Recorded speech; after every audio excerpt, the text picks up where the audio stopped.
one show at late like nothing but illustrious guests. Our run continues. Mero, who's in the building tonight? Whoa, we got Philly's own Grammy-nominated singer-songwriter extraordinaire. You know what I'm saying? Vocalist, your favorite vocalist, Jazmine Sullivan in the building. Y'all make some noise. You know what I'm saying? What's that?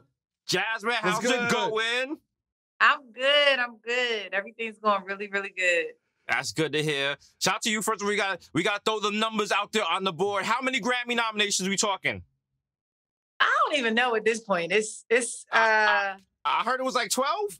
Maybe 12, yeah, that might be. We talking some LeBron numbers up there. What's that feel like? It's very strong numbers. I'm trying to win some. Listen, to be nominated is an amazing accomplishment because we couldn't even get the nomination for an Emmy last year. So you doing better than us. It's coming. You're doing big things. I know it. It's coming for y'all. You got to visualize it. Word. Yeah. Yo, and that positivity takes me right to my first question for you, which is Missy Elliott is a collaborator of yours. You know what I'm saying? Like, talk about that relationship a little bit, because when we interviewed her, she was super positive and she was like, yo, y'all gonna reach the top of the level. We left out of there feeling like, yo, fam, like that was like the wild pep talk, yo. And that was Missy Elliott, bro. She's a legend. Yes, Missy has always been like that. I've known her since I was like 11. I started working with her around like 16.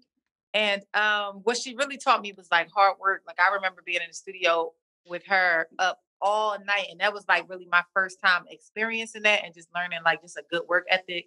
But of course, she's always positive. And, you know, I attribute that to her long career. Like she is the GOAT. Like she's a legend. And that's because, you know, she knows, you know, that God is the person that you trust and you know, everything about her is positive. So Super Bowl. Like what goes in? How's it? What was it like getting ready for that? Man, getting ready for Super Bowl is obviously, first of all, I'm shocked that I even got the call. I'm super excited, nervous. I was nervous. So just a lot of preparing every day, trying to make sure that you are doing it right, getting the right notes. It was a lot of pressure because I believe this is like Whitney's anniversary for hers. Like, hold up, wait. Nobody can do a better version than Whitney. So you definitely have something to live up to. But, you know, just rehearsing all the time and just trying to do your best. And being soulful, man. Like, I feel like I'm representing for our people and I was representing for our people. So I was just trying to do my rendition and represent for us. Beautiful. Facts. You got to sing it. You know what I'm saying? You know?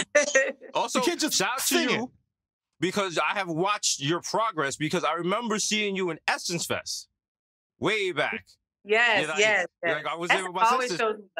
Yes, listen, the growth top, nothing but is real. Big things. And also, you made one of my favorite songs ever, Bust Your Window Out My Car. You know what I'm saying? Like that's one of your favorite songs. Guys don't usually like that song. I like the message behind it. I like the structure. Like the thing is, no one could ever sing that song to me because I haven't had a car in quite some time. So I'm like, all right, that's you know. Okay. But no, I want to use that to transition to the new album, Heaux Tales. Because listen, you got some lyrics on there. You had the timeline in a tizzy the other day. A little song called "Put It Down." I want to make sure I get this correct. Okay, put it down. Let's go. He lived with his mama, but I treat him like a king.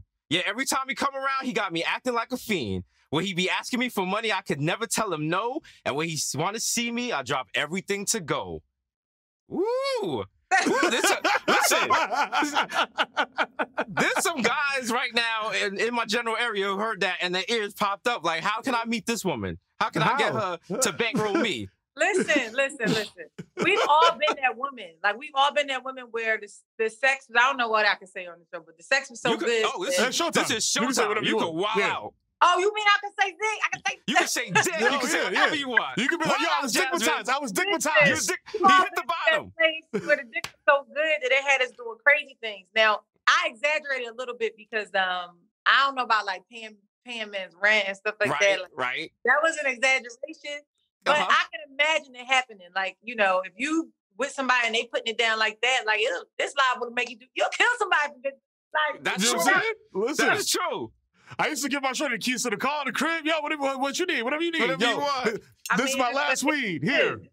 But no, shout out to you because on the album, that's kind of what you accomplished. It shows like the different like the multitudes of a woman, like the different levels, different places you could be at. You have like the song, what was it, Lost One? You know, you have like all the just different vulnerabilities. And what was it like making the album and just kind of exposing that? Because you knew you were gonna get like some flack for making a song like Put It Down, but people love it, and people were like, yo, I've been here. She's talking about stuff I've been through. My homegirl Tasha was like, yo, I can relate to this album so much. Like, I mean, I think it's just important to show all the many sides of women first and just people in general. Like we're not one thing. So like, you know, we can go to church on Sunday, praise the Lord, be all in.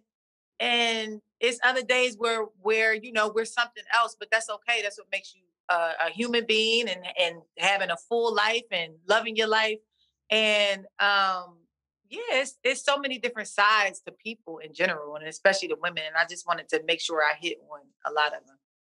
Definitely. Yo, so we two New York dudes, you from Philly. So like explain how Philly influences what you do and how you carry yourself and all of that type of stuff. Because I know definitely growing up in the Bronx influenced how we move in the world. Okay, so Philly is, I would say that there's like soulfulness in Philly. Like everything about us is just like soulful. Like I also say that we a little hood and ghetto.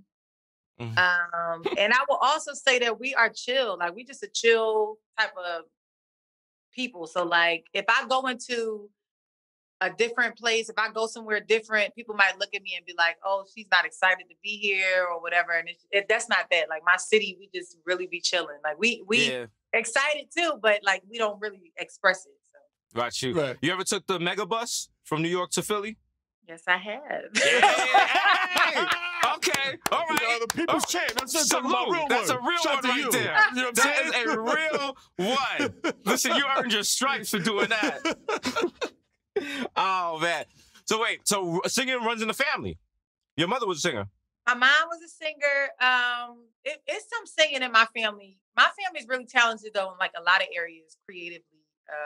But yeah, my mom definitely introduced me to music. I started out singing gospel. And she really kind of just trained me. Like she used to like run through songs and give me like certain riffs and runs and stuff to do. She was a writer, so I always looked at her and wanted to emulate her. And then I start writing myself. But so I owe a lot to just watching my mom. And speaking about songwriting, A, not easy to do, and B, I feel like that's where the shmoney's at. I'm not in the music industry, but I feel like that's where the real shmoney's at. Money is, yes. So you also went to school for music? Yes, I went to Kappa. It was a performing arts high school. That's where I met my best friends. Yeah, but they did like a lot of classical. I used to do like the jazz solos and stuff like that. So it was good for like just building you up in different areas of music that, you know, you wouldn't normally experience in a ghetto. Like you wouldn't like what? Like they had you doing like opera and stuff, or just like all that. A little sottovoce. Yeah, I couldn't do it though. I couldn't do the languages and nothing. I used to just be like quiet. Just quiet in class. Yes. Oh, love to see it, man. Oh, so who are you listening to when you're not listening to your own music? You know what? The crazy thing is I don't listen to a lot of music. And the music that I've like heard recently were the people that I invited on the project. So like Anderson, shout out to the homie. H.E.R, Ari, SZA, like those people, you know, I was introduced while I was away and I fell in love with them and I wanted to include them in the project. And thank God they all were down and just really did their thing. Like I was so excited about the collaborations because I feel like everybody got a chance to shine in their light. And to me, that's what's most important. And when people come on your project, they feel like, you know, they got a chance to show who they were. And I feel like they did. What's the Jazmine Sullivan studio session like? You know what I mean? Because we talk to a lot of different artists, a lot of different creatives, you know what I mean? And they all got their own process. Some of them light candles. Some of them drink 2 bottles of Hennessy first. You know what I mean? Some of them smoking weed. You know what I mean? All over the place. Listen, so I was in the studio, right? Well, first of all, it's boring. It's literally just me and engineer. Just so Joe Gallagher is my longtime engineer, and I actually work with him and do music too.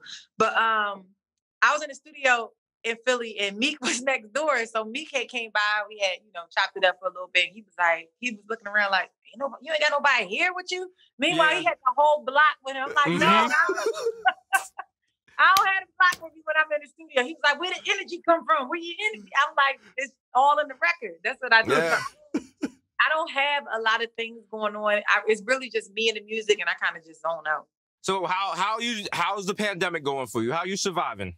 What are you doing to keep your sanity? Because we about to be at the year mark for all of this. Crazy, man. The pandemic has been crazy. I want to go out. Matter of fact, I just saw Atlanta Housewives, and I want to go on a girls' trip. Like, I want to go out, drink, pass out. Yes. Pass out in the sun at 12. Like, yes, that's it. Yeah. We all miss that. But, you know, I'm just grateful that I've been safe. Everybody that I love has been safe because, you know, there's a lot of people that's not making it. So it's in a place of gratefulness, really.